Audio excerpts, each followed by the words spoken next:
Headquarter में बुलाया गया था और मसला तो यही था कि एक्साइज पॉलिसी में सो कॉल्ड जो घोटाला हुआ है सो कॉल्ड उसके बारे में पूछताछ होनी है, जिसके बारे में बीजेपी बार बार कहती है 10,000 करोड़ का घोटाला हुआ, दिल्ली में 10,000 करोड़ का एक्साइज घोटाला हुआ।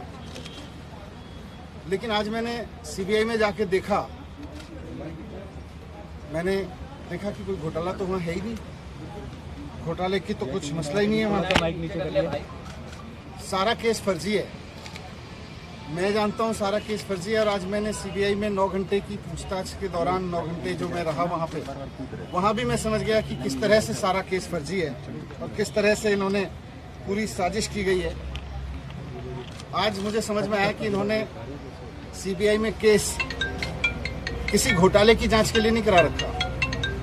इन्होंने सीबीआई में जो मेरे खिलाफ केस करा रखा है वो दिल्ली में एक्चुअली ऑपरेशन लोटस को कामयाब करने के लिए करा रखा है। ये बात पहले भी मुझे बाहर से समझ में आ रही थी, लेकिन आज अंदर जाके सीबीआई के हेडक्वार्टर में 9 घंटे तक मेरे को और समझ में आई कि किस तरह से भारतीय जनता पार्टी सीबीआई जैसी एजेंसीज को अनकॉन्स्टिट्यूशनल तरीके से, असंवैधानिक तरीके से, गलत तरीके से दबाव बनाने के लिए यूज कर रही है। एक्साइज पे बात हुई, लेकिन मुझे आश्चर्य हुआ कि वहां भी साइड में मुझ पे दबाव बनाया गया कि आप छोड़ दो, आप में क्यों हो। मैंने कहा क्यों? बोले ये केस आपके ऊपर ऐसे ही चलते रहेंगे, नहीं तो। मैंने कहा इस केस में तो है नहीं, ये तो खत्म हो जाएंगे। तो मुझे कहा गया कि साइड में कि सत्येंद्र जैन के पास कौन से केस हैं, सत्येंद्र जैन के ऊपर कौन से सच्चे केस हैं, वो भी चल रहे हैं। 6 महीने वो जेल रह सकते हैं तो 6 महीने आप भी रह सकते हो। तो मैंने कहा बीजेपी तो बहुत गंदी पार्टी है, मैं उसके लिए आप थोड़ी छोड़ सकता हूँ। तो मुझे कहा गया कि नहीं देखो ये केस तो ऐसे ही चलते रहेंगे, दूसरा फायदा आपको लोग मुख्यमंत्री भी बनाएंगे फिर।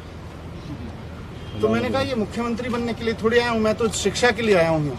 राजनीति में हम आना नहीं चाह रहे थे, हम तो शिक्षा के लिए आए हैं, ईमानदारी से काम करने के लिए आए हैं। फिर मैंने साफ साफ बोल दिया कि भैया मुझको तो खुशी मिलती है जब दिल्ली के रिक्शे वाले का बच्चा इंजीनियर बनता है, तो उसमें जो खुशी मिलती है, मुझे सीएम बन के खुशी नहीं मिलती, सीएम बनने के बारे में सोच के खुशी नहीं मिलती। एक दिल्ली की मेड की बच्ची जब डॉक्टर बनती है तो मुझे खुशी मिलती है। मेरा जीवन शिक्षा को समर्पित है। मैं इस तरह के ऑपरेशन लोटस के किसी दबाव में नहीं आने वाला। इनको जो करना है करें। पूरा केस फर्जी है, कहीं दूर से दूर तक कोई सच्चाई नहीं है उसमें। कोई 1 करोड़ का, 1 रुपए का कहीं कोई घोटाला नहीं हुआ। ये बीजेपी वाले कहते रहे और दबाव बनाते रहे 10,000 करोड़ का घोटाला हुआ है, कोई घोटाला नहीं हुआ। आज मुझे वहां से भी समझ में आ गया। सर किसने दिया? Sir offer